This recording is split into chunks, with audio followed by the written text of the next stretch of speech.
in Town Hall tonight, folks. 60 minutes of fun and music brought to you by Ipana Toothpaste and Sal Hepatica. Ipana for the smile of beauty. Sal Hepatica for the smile of health. Fun with our star comedian Fred Allen. Music by Peter Van Steeden. And our new feature, the Town Hall Varieties. New music, new voices, new laughs. It's Town Hall tonight.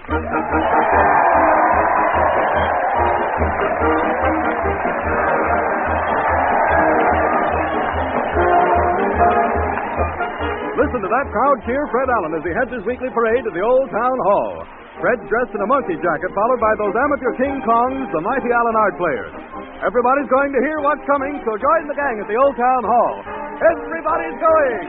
Everybody's going! Here they come, New Year fans. How many New Year resolutions are you making this year, Hiram? Only one, Mary. I resolved to save on my radio Wednesdays because it's town hall tonight. Florida vacationists. What's doing here tonight in Palm Beach, sister? Folks are sitting home by their loudspeakers. Tourists, it's town hall tonight. Interior decorators. You refuse to pay my bill for interior decorating, madam? Yes, this house isn't decorated. Where's the radio? Town hall tonight.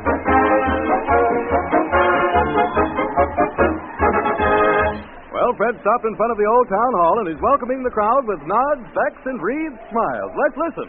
Abu Ben Adam, may his tribe increase, awoke one night from his dream of peace and found himself plunk in the old town hall, folks. Now, don't doze off on the way in. Hi there, noisemaker. Hello, Sheriff. Go right in. Woo-hoo! Evening, Mr. A. Hi there, Sister Boggs. How's your bridge club coming along? Fine. We've got 10 tables going right now. I know. I saw the installment collector coming out with his arms full.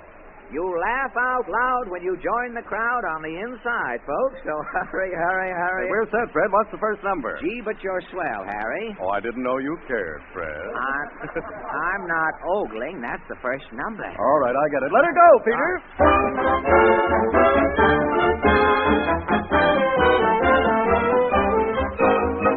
Gee, but you're swell.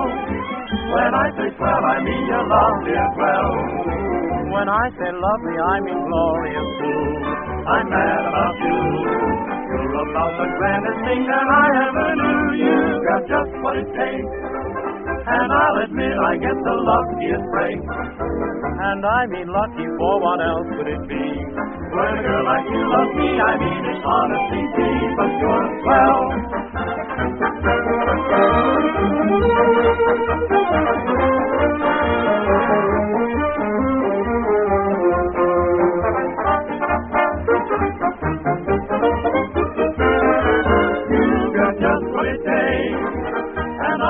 I get the luckiest praise, and I mean lucky, for what else could it be? When a girl like you loves me, I mean it honestly, gee, but you're swell.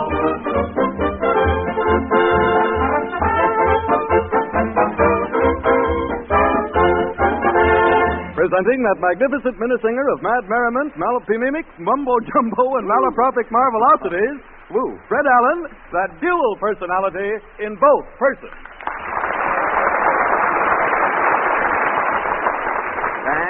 Thank you from all of we, ladies and gentlemen.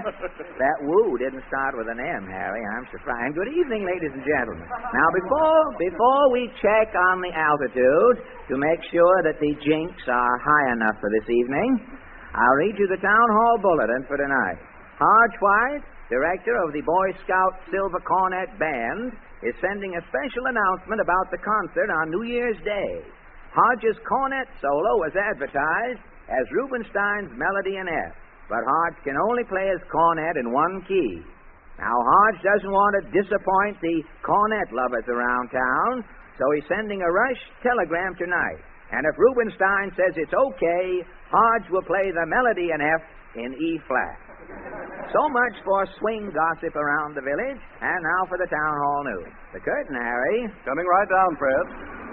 Thank you. The lights go out, and we bring you the latest news of the week. The Town Hall News sees nothing, shows all. Radio City, New York. With the coming of the new year, the Town Hall News looks back on 1936. While newspapers and other radio programs bring you the highlights of the past year, the Town Hall News brings you the lowlights. Tonight we present a parade of nobodies, a cavalcade of simpletons whose inconsequential activities during 1936 meant absolutely nothing. Hot Water Bottle, Arkansas.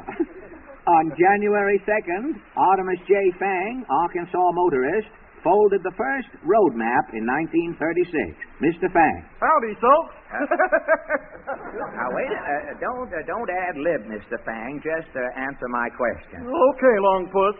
How did you happen to fold the first road map in 1936? 'Cause I opened the first one, you dope. I know, but how did you come to open it? Well, my wife says it's a small world after all, so I opened the road map for sure she was wrong, as usual. And how long did it take you to fold the map? 2 minutes and 10 seconds. Flat? Well, no, it was lumpy around the middle. Newport, Rhode Island. On March 5th, Mrs. Biddle Van Doe's, society matron, committed the most unimportant faux pas of the past year. Mrs. Van Doe. Cheerio, America. Don't take in too much territory, Mrs. Van Doe. Sorry? Now, when did you fold this pas? It was during a Chrysler's concert. Fritz was playing Rimsky-Korsakov's Nocturne to a Chicken Liver from El Fricassee. And what happened? At the end of the second cadenza, I thought he was finished. So I tapped my lorgnette on the rail in approval. Fine. Well, so far, there was a pizzicato still to come. Will you show us how you tapped your lorgnette? Yes, it was rather staccato, like this. Thank you. Chicago, Illinois. On April 1st, Ramrod Dank invented a negative craze that swept the country, presenting the first man to coin a knock-knock in 1936. Mr. Ramrod Dank. Is it safe to come out? Yes, I guess it's all right by now. I've been hiding since Labor Day. Well, I don't wonder, starting a thing like that. How did you come to start the knock-knock fad, Mr. Dank? Oh, I don't know. I was sitting in the house alone, and somebody knocked on the door. It come to me like a flash, and I says, "Who's there?" Could you give us your first knock-knock? Oh, sure. Knock, knock. Who's there? An old coward. No old coward who? I'm an old coward hand from the Rio Grande. That's right. You enjoy it, Mr. Dank. There's nothing like privacy when you're laughing. Asbestos, Delaware. On June 17th, Raucous T. Blair broke the world's record for blowing his automobile horn in traffic. Mr. Blair. Not yet. Not yet, Mr. Blair. I'm just giving the fans a sample.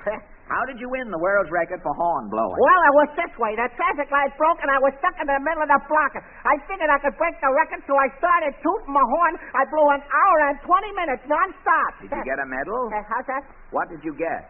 30 days. New York City, New York. On July 10th, Delsart Marrow, small-time tragedian, had the shortest run of any actor appearing in a Broadway show during 1936. What was the name of that play, Mr. Marrow?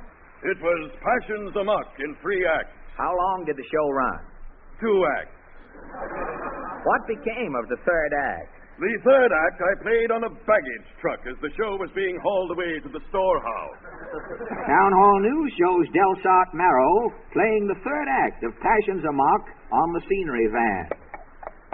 And so, Lady Vanderveer, you rebuff my advances. You're not so loud, buddy. The horses is looking around. Quiet, Tyler. Quiet, this is my big scene. Yes, I will go, Lady Vanderveer. But woe is me. Whoa! Hey, quit that whoaing, Bud. The horses are stopped. Get up. Carnegie Hall, New York. On September 25th, Hyman Schnecken, third flageoletist with the Philadelphia Symphony, made the most unimportant mistake in the concert world for 1936. Now, what happened, Mr. Schnecken? Well, Kautowski was directing Oboe at Dawn by Chef Davis. In the second movement, the flageolet note is B-flat. I played B natural. Could you demonstrate your symphonic indiscretion, Jaime? Yes, you see, in the score it is... But I played... Did the Kautowski notice it? I think so. I am now with Minsky.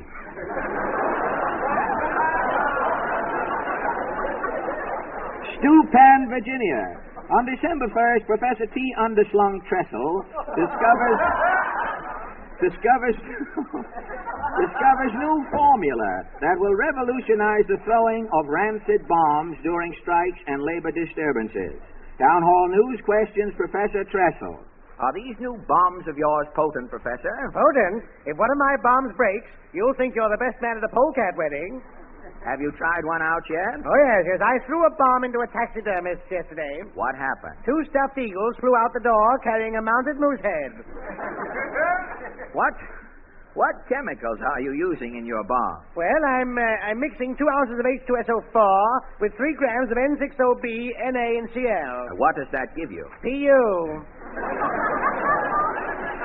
And once again, the Town Hall News brings you the outstanding sound of the year. On January 1st, from coast to coast, merrymakers celebrating return of prosperity and the new year will go on nationwide tear. The tear.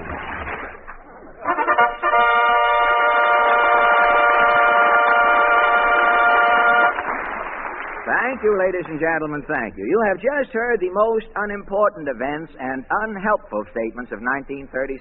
And now, if you'll permit a vocabulistic flip-flop, I'd like to have you hear one of the most helpful statements of 1936. And here it is from Harry Von Zell. Remember Ipana for the smile of beauty. Now, that's a very short statement, ladies and gentlemen, but it proved mighty helpful and has received the support of thousands and thousands of people. Dentists say, teeth are seldom white and sparkling when gums are soft and tender, and modern creamy foods do not give our gums the stimulation and exercise they need. That's why so many of us say, massage your gums back to health with Ipana toothpaste.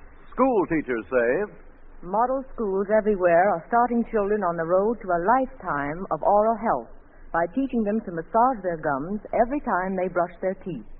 And since Ipana toothpaste is designed not only to clean and polish teeth, but when used with massage to help tone and stimulate gums as well, we say always remember Ipana for the smile of beauty.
Van Steeden and the Ipana Troubadours have just complied with your many requests to repeat, these foolish things remind me of you.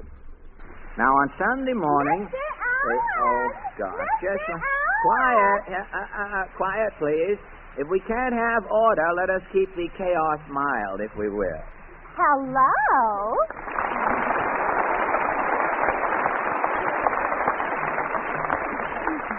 Gosh, you've done it again, haven't you? Ending the new year in a veritable salvo. Well, to that little man with the baggy pants. You've heard of salvo, haven't you? Well, sir, they laughed when I put my hand out in traffic. They didn't know I was trying to panhandle enough to get gas. If it isn't Portland. Yes, I brought your New Year's card from Jack Benny. It just came. Oh, thanks. God, say, that's funny, isn't it? Half an airmail stamp on it. Probably sent it by train from Kansas City on. That's a funny-looking New Year's card, isn't it? There's nobody on it. No, it's just a picture of a closet, and the door is closed. I get it. Buck Benny hides again. Oh, that's silly. Jack isn't hiding. I saw his new picture. Which one? Benny's from heaven. Benny's from heaven. Jack is from Waukegan, and Waukegan was in heaven when I played there for 62.50. Well, that was the name of the picture. The picture is Penny's from heaven, and Crosby's in it. Oh, I saw the Crosby picture. It's Bing Baby Bing. Bing Baby Bing. You better quit going to those double features. You're getting confused. Well, everybody can't be as smart as some people think they are. Now, never mind that. Did you have a nice Christmas? Pretty good, but we had a lot of trouble. Some of your presents come COD? No, Papa plugged in the Christmas tree and got the wires crossed. Did he blow a fuse? No, but everything was mixed up. The radio lit up all colors, and the voice of experience kept coming out of the tree all day. Say, it must have been funny to hear the tree saying, "Now, don't do anything, Lonely Heart, till you hear from me." Yes, and after Papa had his eggnog, he was talking back to the lower branches. Well, it's like a professor in a small college. Did anything? Only the professor talks more than once a year. Did anything else happen? Yeah, my little cousin got sick. Oh, that's why he's only 4 years old. Did he eat too much? No, Papa was playing with the baby's electric train all day, so the baby started smoking Papa's cigars to get even. Did you get some nice presents? I'll say. I got a pair of skis and a protector. A chest protector? Oh, you don't fall on your chest when you're skiing. Fine. Now, as long as we've run out of conversation, apparently, you'd better go home where the lull won't be noticeable. There won't be any lull. There have Mr. been. Tidy! 71. As the hippopotamus said to Noah, brother, I'm right on day. Come on up, 71. Yes, ma'am. At your service, ma'am. Yes, sir. At your Now, service. wait a minute, Yes, wait a minute. Who wants service? What is this? Mr. Tidings is from the telegraph office, Mr. Allen. I should have known he's got that blank look. Now, you ain't figuring to win me over with that attitude, are you, brother? I'm not in the habit of toadying to audacious roisterers who see fit to pry themselves into my presence, sir. Now, don't get huffy, Mr. You Allen. understood it? Yeah, watch it, brother. You watch it, or I'm liable to help myself to a handful of your nostrils. You think there'll be enough to go around? Now, don't get me started, friend. I'm apt to pull your spine out from under your coat and beat a rousing tattoo on your scalp with it. Say, the last guy to tangle with me is emceeing a flower show once a year on Decoration Day. Why, I hit a cad last August. His eye is still out so far, he's wearing a goldfish bowl for a monocle. Yeah, well, I'll have to grab those flabby ears of yours and wrap them around your skull so many times, you'll think your head is a cabbage.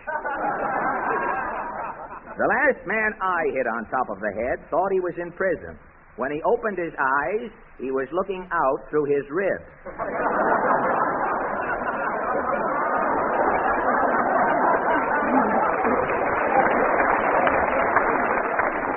Gosh, if this keeps up, somebody'll win the Pulitzer Prize for insult. Why, I'm apt to scare this guy so white, he'll go through life with chronic anemia.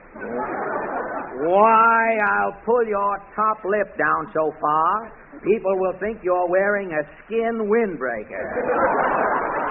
Why, I'll run my arm in and out of your mouth so fast, you'll think you swallowed a pogo stick.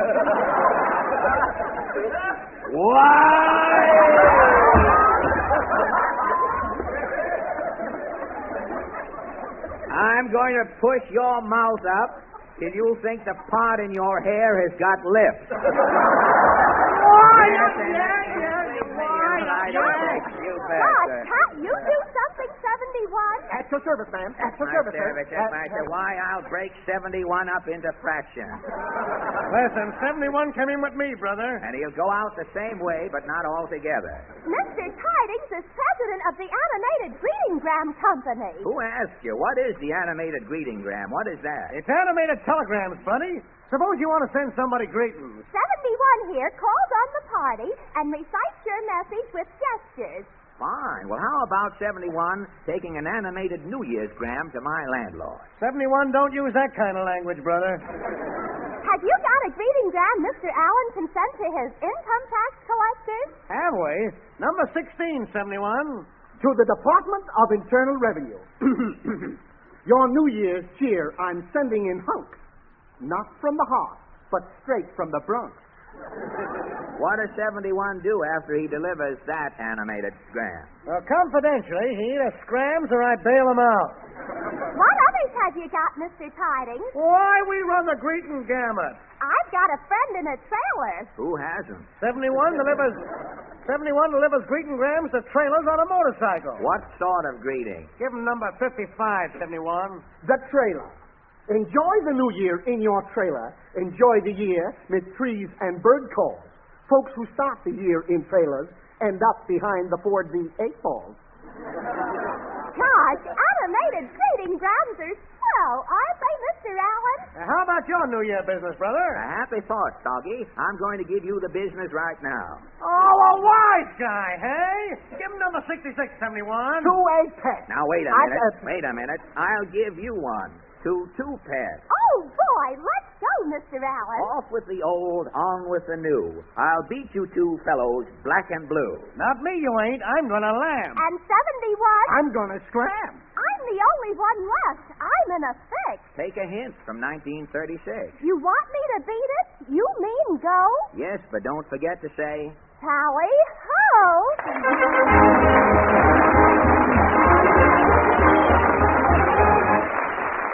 And now the Town Hall Quartet, ladies and gentlemen. Tonight the boys sing their favorite swing number of 1936. Rhythm is our business. Rhythm is our business. Rhythm is what we sell. Rhythm is our business. Business sure and well. If you're feeling blue, rhythm's what you need. If you got rhythm, you sure succeed. Rhythm is our business. Rhythm is what we sell.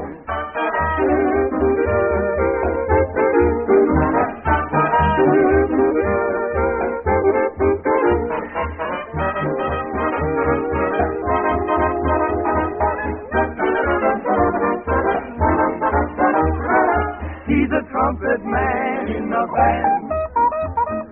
He's a trumpet man in the band. He's a boy who hits the line, makes the deep in the sky. He plays trombone in the band. He plays trombone in the band. When he slips that picket line, you should see those dancers fly. He plays piccolo in the band. He plays piccolo in the band. When he plays that little pipe, everybody's full of life. He plays slap bass in the band. He plays slap bass in the band. When he plays that funny thing, makes you want to dance and sing. You've heard these boys They never fail, now listen to them play the scale. Rhythm is our business, rhythm is what we sell. Rhythm is our business, business sure and well. if you're feeling blue. Rhythm's what you need, if you got rhythm, you sure succeed. Rhythm is our business, rhythm. Rhythm.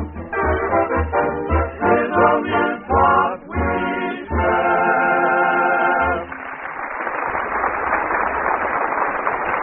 Thank you, ladies and gentlemen. Thank you. And thank you, boys. And now for the oddest happening of the week.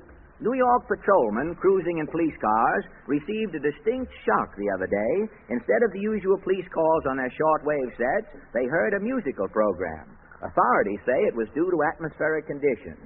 Now, tonight we show you what might happen if that sort of thing keeps up. The scene, a police car. Calling all cars. Calling all cars. Proceed at once. Turn that down lower, Mike. It don't amuse me much. What with this cold coming on and all. Maybe you'd like the Sarge to croon for you or something. Don't get comical. It's no joke cruising around in this weather sneezing my head off. Well, why don't you take something for your cold and stop squawking? I've been meaning to, but I forget the name of it. And now may I present our Vice President in charge of helpful advice, Harry Von Zell. Jumping cats. That's no police call. It's town hall tonight. Ladies and gentlemen, you can often throw off a cold more quickly by doing two simple but important things at its very beginning. Remove waste from the body, and also help nature combat the acidity that frequently accompanies your cold. And you can do both those things at once by taking Sal Hepatica. That's the name, Sal Hepatica. Because Sal Hepatica is the mineral salt laxative especially made to remove waste from the body, and at the same time to help nature combat acidity. So fight your cold the modern way, ladies and gentlemen. Get plenty of rest, drink lots of liquids, and watch your diet. But first, above all else, put 2 teaspoonfuls of Sal Hepatica in a glass of water and drink it. It will certainly pay you to remember Sal Hepatica for the smile of health.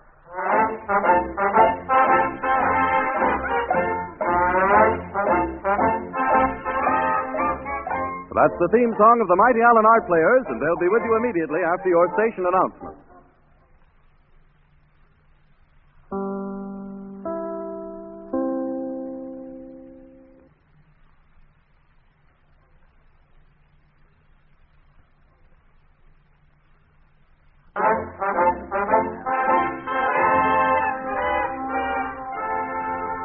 Ladies and gentlemen, to humor those pessimists who invariably insist that the worst is yet to come, we present the Mighty Allen Art Players. Tonight, these Rasputins of repertoire present a slice of hillbilly life cut good and thick called Roscoe Culpepper's Beard. It's a hair-raising drama. Overture, Peter.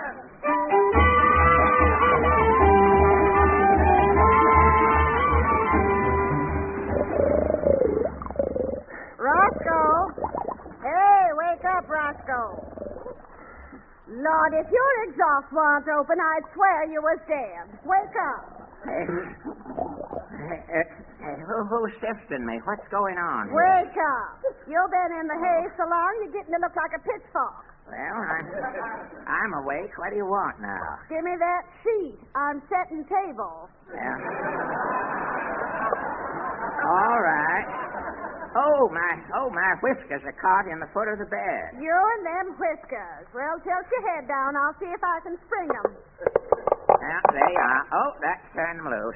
You'd cut off some of that beard. 'Twouldn't be creeping into crannies. Well, I spent 20 years in bed growing into this Van Dyke, eh? You and that 8-foot of beard. You look like something growing on a vine. Now, here, you quit fussing on my beard. What's for breakfast? Eggs and milk. Eggs and milk? Where? The hen's under the head of the bed, and the cow tied the foot. Help yourself. Well, I'll get the hen first, I guess. Yeah, come, Hortense. I'll set the frying pan off the floor. It's piping hot. Yes, I hope Hortense don't miss the skillet this morning. Yesterday she swerved and laid in my bed. What become of the egg? Well, it's still in my beard, I reckon. Come on, Hortense. One egg, sunny side up. That's the girl. Come on. A bullseye. Nice work, Hortense. Now you'll get it. Come on. Ready for your meal? Yeah. That hen talk seemed to me like she said something. I'm ready for my milk. Now back the cow over to the bed here so's I can reach her. I'll coax me a jigger of milk. Come on, Yo-Yo. Well, lead her down a mite more, Ruby. There ain't no milk at this end. Now hold it, Muriel. I'll set the dipper down. Now let's go, Muriel. That a girl. I'll have a noggin too, Roscoe. Make it two, Muriel. Hold it. That's the plenty. Now, get her back yonder in the corner, Ruby. Come on, Muriel. That's a girl. Sit. Well. Nothing like a good breakfast to catch off the day. Catch off what day? For 20 years you ain't done nothing but sprawl on that trampoline. Well, I'm working on my beard, ain't I? Now, you clean up them dishes. I'll get me in some stroking here. Too bad your son Hector can't see you now. Whatever become of our boy, Ruby? He run off 4 years ago. Said he was going to college. Did. A funny thing, I never missed Hector till yesterday. Last few years, I thought he was hiding in the bed someplace. Yesterday, I went down under the covers to look over my beard and poked my peavy. Hector was gone. What's that, woodpeckers? Rats too soft for peckers, I'll see. Oh, morning, Miss Purdy. Morning, Miss Culpepper. How's your beard coming, Roscoe? Right smart, Miss Purdy. I took me on 2 feet of hair since them Democrats got in. Lord, if you ain't getting hairier than King Kong. Yeah. You been down to the village, Miss Purdy? Yep, went down to draw on my relief check. Well, you had a nice day for it. What's new in the village? Fulton got that boat of his going yet? I don't know. I just stopped in to give you a surprise. Your son Hector's come home. Home from college? Yep, seen him climbing out from under the train. He'll be along directly. Well, poke my peavy. Well, just thought you'd like to know. Well, I got to get home. I left the baby tending the still. Goodbye. Hector's coming home, Ruby. Coming home. Lord, if he's got chickified, like's not, he'll be ashamed of his kin. Well, he won't be ashamed of my beard. Alongside of me, them Smith brothers look like they're troubled with fuzz. The Smith brothers is making a living out of their whiskers, ain't they? And there's money in this here beard, too, of mine. I'm fixing to go on the radio. You ain't dickering with the major. No. It's another attraction called We the People. I wrote 'em way last week. I ought to be hearing any day from 'em now. What's We the People? Well, it's a programming. If you got a bald head club or if you happen to be playing the piano when Dan McGrew was shot, you tell your story over the radio. What you fixing to do? Well, I got some good entertainment. I've been in bed 20 years, raising me the longest beard in the world. It's 8 feet 4 from lip to tip. Folks would like to know about it. What's that horn? It ain't Gabriel. I ain't going no place. Look out. Why, no, Roscoe. It's some strange. Yeah, maybe it's that radio fella now. Open the door, Ruby. Hello, Ma. Ma, who's that getting homey, Ruby? I can't see that in the glasses. Who are you, Lanky? Well, it's me, your son, Hector. Well, poke my peavy if it ain't. Come in, Hector. Well, Ethan, I ain't happy as a cat full of mouse meat to see you, son. Who's that yonder in the bed, Ma? A transient? No, it's your paw, son. Don't you place me, son? I'll place the bed right enough. Well, I'm part of it. Strange you don't place your paw, Hector. Well, up till the time I left home, I never seen nothing but his back. That's right. For 16 years, you was facing the wall, Roscoe. I reckon I was. About 4 years ago, I turned over. Must have been the gypsy in me. How come you left college, Hector? Well, beats me. I was there 4 years. Yesterday, without a lick of warning, they give me a piece of paper with a ribbon on it and laid me off. What'd the paper say? Just says diploma on it. Diploma? What's that? It's Latin for fired, I reckon. What you aiming to do home, son? Well, I reckon I'll help you, Pa. Move over. Hold on, son. I ain't making a move here till I hear from them radio folks on We the People. What's that a-ringing? That the alarm clock, Ruby? Can't be the Big Ben. I'm using the bell on my bicycle. Say, sure enough, it's that little box up there yonder on the wall. Land sakes, what's doing it, Hector? That's a telephone, Ma. I seen him in the city. What's a telephone? You talk through it. Well, poke my peavy. You know, some city fella come along here and nailed that little box up there 4 years ago. I thought it was a baby's hope chair. Lord, we tried for 2 weeks to get it open. Yeah. Answer it, Paul. It ain't said nothing to me. I'll see who it is. Hello? Yep. This is Roscoe Culpepper Shack. Yep. No. Yep. Either you do or you don't, Hector. Yep. I'll tell him right away. It's that fellow from We the People, Paul. He's coming up to measure your beard. I told you, I better get my beard ready to audition. Get me a comb. Comb nothing. Get him a rake. Tow the bed over to the fireplace, Roscoe. The hair'll rake out easier and if it's dry. That's it. Mite closer now. This near now? Yep. Fan her out now on the hearth, Ruby. Got the rake, Hector? Right here, Paul. Lean back. I'll run her through. Lord, what's all coming out of your beard, Roscoe? Gosh, I don't know. I didn't notice she was getting kind of heavy last fall. Wheel him a little closer to the fire, Ma. I'll rake her again, Paul. Lord, if there ain't our cat. What's he doing in your beard, Roscoe? Lord, I plumb forgot. I thought I heard a sparrow in there last night. I put the cat in to make sure. Something's burning in here, Ma. Tain't me. Smells like cat barbecuing. Look into the fire, Hector. Leaping leopard. Your beard's on fire, Paul. My beard, get some water, Hector. I'll start spitting. Hurry up, Roscoe. He's a-blazing. I'm ruined. Water, Hector. Get Sure you be, Paul. Dog, I'm soggy to the hilt. Is she out? What's left of us out? Yep, you've only got about 3 feet of beard left, Paul. Well, dog, frog, McGrog. 20 years of work, and I'm down to 3 measly feet of beard. And I'm a ruin for the radio. This must be that fella now. Will I let him in? Yep, I'll pull the kivers up over my beard. Roscoe Culpepper live here, lady? Yep, step in, stranger. Who are you, Slicker? I'm president of the Eureka Advertising Agency, presenting the world's best radio program, We the People. Where's Roscoe Culpepper? I'm a Roscoe Culpepper shopper. Well, what are you doing in bed? I've been in here 20 years, stranger, landscaping my beard. Well, is your beard ready to audition? Where is it? I got a chair under the quilt. Well, haul it out. I'll take a gander at it. Yes, whip it out, Roscoe. Well, it ain't what it was, but here it is. Come on, quit kidding, Rube. Where's the rest of it? That's all that's left, mister. Why, the letter said you had 8 feet of shredded wheat. This thing ain't nothing but a House of David goatee. Well, I was combing it out to audition, and it caught fire. Well, it's tough tadpole, Roscoe.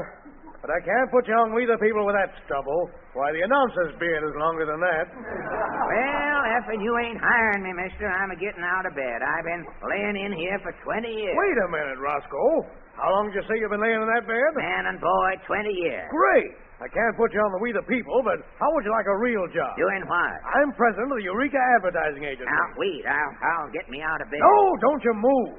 I'm hiring you just the way you are. I'll get you in the bed crated and ship you direct to my New York office. Jeepers creepers. What kind of a job are you giving them? I'm making Roscoe vice president. What else do I have to do besides stay in bed to be a vice president? Nothing. All the vice president has to do is lay around on the job.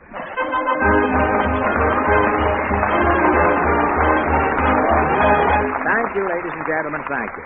Now, before we get into the town hall varieties, I'd like to have you hear a New Year's greeting Portland and I received from Harry Von Zell. Harry had a record made and sent it to us, and I'd like to play it for you. Would you put the record on, Bill? Here it goes. Fred, I hope you and Portland start 1937 with great big smiles, and that you'll both keep smiling all through the year. And remember, Fred, the way to keep all smiles at their brightest and best is with Ipana toothpaste. Ipana toothpaste. Ipana toothpaste. Ipana toothpaste. Say, there must be a crack in that record, Bill. Will you give the needle a little push? Okay. Because Ipana is the toothpaste designed not only to clean and brighten teeth, but when used with massage to help tone and stimulate gums. And that is especially important, because our gums do not get enough exercise and stimulation from the soft, creamy, well-cooked foods we eat nowadays. So every time you brush your teeth with Ipana, put a little extra Ipana on your brush or fingertip and massage your gums with it. Give them the toning and stimulation they need to help guard against gum trouble. You'll have firmer, healthier gums, whiter, brighter teeth, and far more attractive smiles if you'll always remember Ipana. For the smile of beauty, the smile of beauty, the smile of beauty, the smile of beauty, the smile of beauty. the Town Hall Varieties.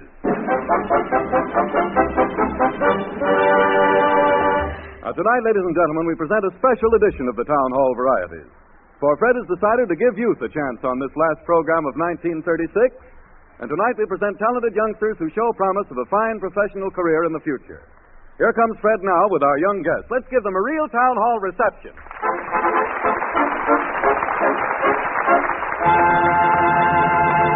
you. Now, first tonight, ladies and gentlemen, it is my honor to present Murray Wood. How are you tonight, Murray? Fine, thank you, Mr. Allen. How tall are you? I'm 3 feet, 8 inches. Say, that isn't very tall, is it? No, I used to be a lot taller than this, but the depression left me short. The depression left you? I have a brother who's... I have a brother who's about 4 feet, but he grew up with a weight on his mind. Didn't you get it, Murray? No, when you're as small as I am, a lot of things go over your head. Now, how would you like to do me a favor tonight, Murray? I'd be glad to, Mr. Allen. Fine. I thought as long as all of our guests are kiddies tonight, it might be a lot better if you were the master of ceremonies. You mean I'll be a lot nearer to the guest stars than you are? Yes, I've got lumbago, and I can't stoop down very well to ask them any questions. All right, I can introduce the kids to you, and then you can get funny. All right. You say that rather optimistically, Murray. But I'll be a big man. I'll be a big man here tonight. A big man through comparison. Well, perhaps you'd... a big man through comparison, huh? Perhaps you'd better present the first act, Murray. I'm sorry these jokes didn't turn out. I wrote them. I'll take the blame now so that you won't go through life being blamed for it later on. Now, will you present the first act for us? Yes. Yes, thank you, Mr. Allen. The first act, ladies and gentlemen, are two charming young kids. They're the trumpet twins, and there's a little girl and a little boy. The girl's name is Teresa, and the boy's name is Edward. And they're from Yonkers, New York. And ladies and gentlemen, I'd like to ask you just what you're going to play. What are you going to play? We're going to play Shine on Harvest Moon. Shine on Harvest Moon. We'll shine right on, and we'll be right with you.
And that, ladies and gentlemen, was Teresa and Edward from Yonkers, New York. And next, the three DeMarcos.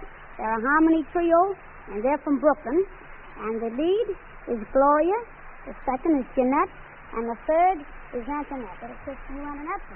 I hope you don't mind, Mr. Allen. Here, Murray. You're combining business with pleasure here, I think.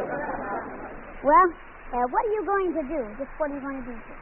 On the beach of Bally. On the beach of Bally. You know, I think it might be, you don't mind me butting in. No, certainly not. I think it might be more remarkable for the radio audience if you told the folks how old the kiddies were. How old were the first two, Edward and Teresa, who played the trumpet? Wait a minute. Wait till we clean up the trumpet players first. How old were they? Oh, well, I think that they were around about 10 or 11 each. One was 10, rather the boy, and the girl was around 11. Well, that was remarkable, wasn't it? Yes, I think they were very clever. Now, these three little DeMarco girls, how old are they? Well, I should say you're about 10, 11? 9. I'm way ahead. Bad guess. Well, the show is long. We had to cut down. And I should say you're about 8? You're 8? Yes. And 11. I figured that much, about 11. Well, so you kids play Bally, and we'll be on the beach. All right, thanks.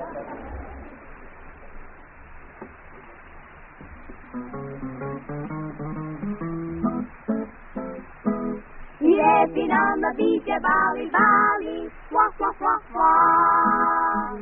I found him dreaming on the golden sand. He laughing on the beach at Bally. It wasn't long till we were holding hands. And while we strolled along the beach together, we kissed and then he promised to be mine. You could have knocked me over with a feather when he told me that he came from Caroline. The day I sailed across the ocean to find romance, the sea, I never had the slightest notion I meet the boy who used to live next door to me. And now we own a cottage in the valley, a little something else that isn't mine. It had been on the beach at Bally, and ended up way down in Caroline.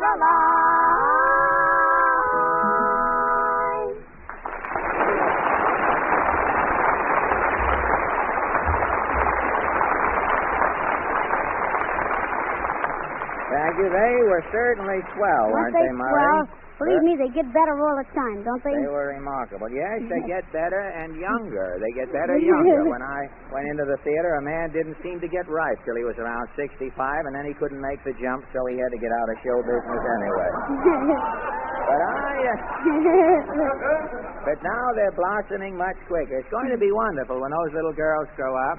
Incidentally, I forgot to tell you before you emceed, Murray, that there are also two other sisters. The little girls, your three, Gloria, Jeanette, and Antoinette, have two other sisters. There are 5 girls in that family. That's right. It's really remarkable because the father isn't on the radio. You see, with that family, the 5 girls are on the radio, and the father is sitting over back there. Now, what is remarkable. Well, now the next one. Now, you just can't dismiss it like that, Murray. Remarkable, after all. I was going to say about television. Television? When these little girls grow up, you realize the television will be here. Imagine 50 years from now, Rudy Valley coming to the microphone with snow white hair, singing "Your Time Is My Time." And old Harry Von Zell tottering over to the microphone saying, "Ipana for the smile of beauty." Ipana for the smile of beauty. All right, I'm sorry to have butted in. You go right ahead. Well, it's quite all right. And the next one is Stuart Cannon. He's a violinist, and he's from Edgemere, Long Island. Believe me, ladies and gentlemen, you haven't heard anything yet. He's really marvelous. And just what are you playing? The Bay by Schubert. The Bay by Schubert, ladies and gentlemen. Well, wait a minute, Murray. I'm running an old... I don't want to butt in, but Not how at all. old is he? Because this Well, is... just how old are you? 10 and a half. 10 and a half. 10 and a half. This is the first time, probably, where you had a double talk MC that's been. I still think I can take him over, though. But not without the violin. Will you go right ahead then, Murray? Well, all right, now, you just give it to him and...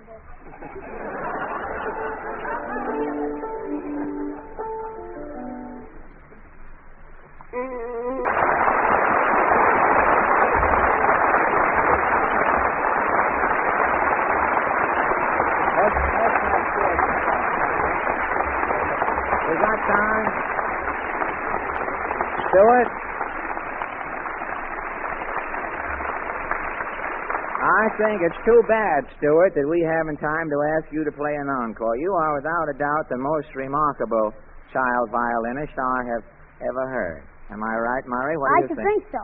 How long have you been studying? 5 years. 5 years, huh? And you're 10 years old? And that isn't a full-size violin, is it? No.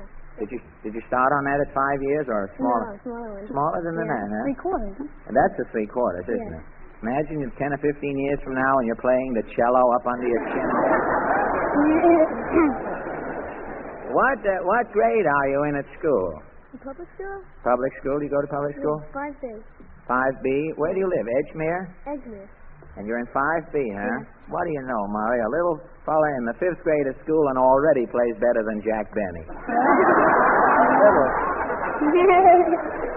Well, we want to thank you very much, Stuart, and it's certainly been a pleasure to have you here.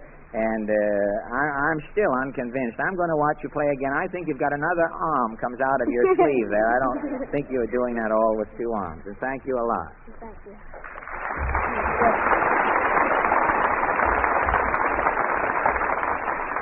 And now, Murray, I want to thank you for having been so kind as to help me out with this massive production we have gotten on here tonight. I'm taking the cast out in the thimble after the show for for 3 or 4 globules of caviar. But I want to thank you for having been such a great help, and I know that you're going to sing a song for us earlier, and I'm going to ask you if you will be kind enough to sing it now. What were you? Too bad you weren't here last week, Murray. Yes? I could have had a wow joke. I could have said Merry Christmas, and it would have been. I could have used the laugh last week too, confidentially. And I can use the laugh this week, the way. But I'm going to. Where do you come from? Me? Well, I come from Brooklyn. From Brooklyn, do you? Yes, I come from New York. Ah, you see. Well, you certainly should feel safe tonight. There's the whole population of Brooklyn right here. You're among friends. I heard that applause. But what are you going to sing for us? Well, I'd like to sing Pennies from Heaven. It seems to be on top now. Yes, it is. It's the ranking #1 hit song, isn't it, huh? And you're going to sing it? You all set with the music and everything? I think so, yes. And thank you again, Murray, in case I don't have a chance I'd later. like to take this time, incidentally, to thank you for allowing me to appear on your program, Mr. Allen. Well, gee, now I have to thank you again in the Well, I'm thanking you in advance. Well, thank you, Murray, and it's certainly been a pleasure to have had you here. Thank you. Go right ahead.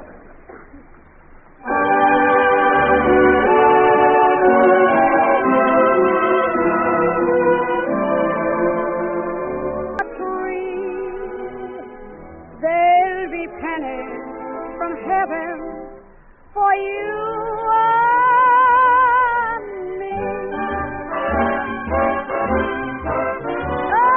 Trade them for a party doll, sunshine and flowers.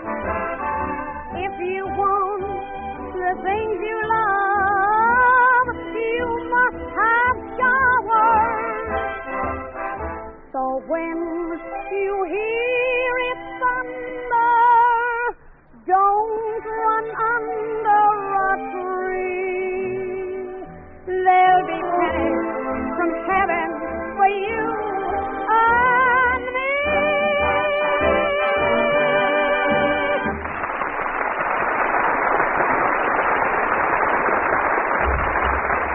Thank you. And Murray Wood concludes our special Town Hall Varieties, ladies and gentlemen. We hope these youngsters will go merrily up the ladder of success, and we are confident that they will after seeing their exceptional talent here tonight. Now, here's Peter with a soup song of music. Peter.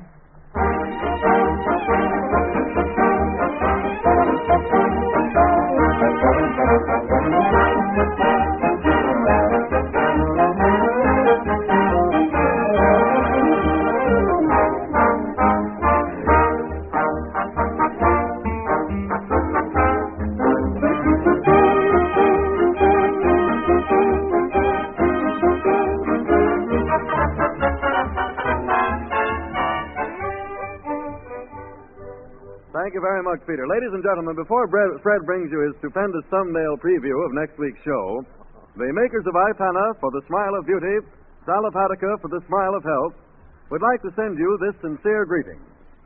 May you begin and end this new year in health, happiness, and prosperity. And don't forget, Harry, that Portland, the Mighty Allen Art Players, and I send our mass greetings, too. This is Fred. I don't know whether you can disentangle them or not, but we send them in a lump. This is Fred Allen saying good night, ladies and gentlemen, and don't forget that next Wednesday evening, Town Hall Tonight brings you comedy. Drama. I hate you, Gregory. Take back your pearls. Okay, baby, hand me them oysters.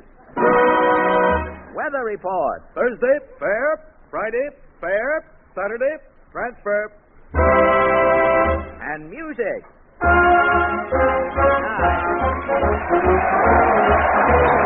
Election Great Day is in a production of the same name. This is the Red Network of the National Broadcasting Company.